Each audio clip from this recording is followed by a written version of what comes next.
ഈ വീഡിയോ കണ്ടു കഴിയുമ്പോൾ ഇതെന്താ ഇങ്ങനെയെന്ന് തോന്നും. ഇന്നിങ്ങനെ ആയിപ്പോയി. വെക്കേഷൻ തുടങ്ങിയത് കൊണ്ട് രാവിലെ തന്നെ അടുക്കളയിലേക്ക് ചാടി കയറാറില്ല. നേരെ തൊടിയിലേക്ക് പോകും.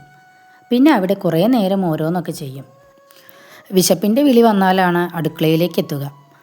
അങ്ങനത്തെ ഒരു ദിവസമാണിന്ന്. സമയം 10:30 കഴിഞ്ഞിരിക്കുന്നു.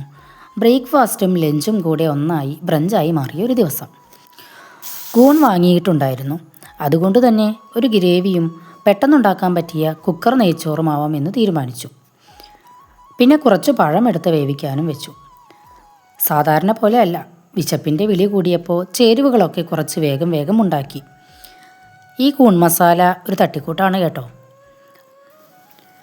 ഇഞ്ചി വെളുത്തുള്ളി ഒന്നും ചേർക്കാതെ സവാളയും തക്കാളിയും കറിവേപ്പിലയും പിന്നെ കുറച്ച് മുളക് പൊടി, മഞ്ഞൾപ്പൊടി, ഗരം മസാല എന്നിവയൊക്കെ ചേർത്ത് ഇളക്കി അതിൻ്റെ കൂടെ കൂണും ചേർത്ത് നന്നായി ഇളക്കി മൂടി വെച്ചു.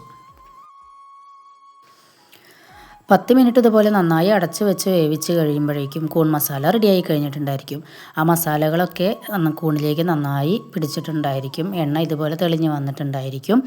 അങ്ങനെ നമ്മുടെ കൂൺ മസാല റെഡിയായി കഴിഞ്ഞു കേട്ടോ. വളരെ സിമ്പിളായിട്ട് പെട്ടെന്ന് തട്ടിക്കൂട്ടി എടുക്കാൻ പറ്റിയൊരു കറിയാണേ. പിന്നെ വേഗം പ്ലേറ്റ് എടുത്തു. നേരത്തെ പെട്ടെന്ന് ഉണ്ടാക്കി വെച്ച നെയ്ച്ചോറും അതുപോലെ തന്നെ നമ്മുടെ കൂൺ ഗ്രേവിയും പ്ലേറ്റിലേക്കാക്കി. പിന്നെ വീഡിയോ തുടങ്ങുമ്പോൾ തന്നെ ഞാൻ പറഞ്ഞിരുന്നില്ലേ, നിങ്ങൾ ഈ വീഡിയോ കണ്ടു തീരുമ്പോൾ വിചാരിക്കും ഇതെന്താ ഇങ്ങനെ ഒരു കോമ്പിനേഷൻ എന്ന്. ഇന്നിപ്പോൾ ഇങ്ങനെ ആയിപ്പോയി. പിന്നെ വേവിച്ച പഴവും ചായയും എല്ലാം കൂടി നമ്മുടെ ബ്രഞ്ച് റെഡിയായി കഴിഞ്ഞു. ഇനി വേഗം പോയി കഴിക്കട്ടെ, നല്ല വിശപ്പുണ്ടേ.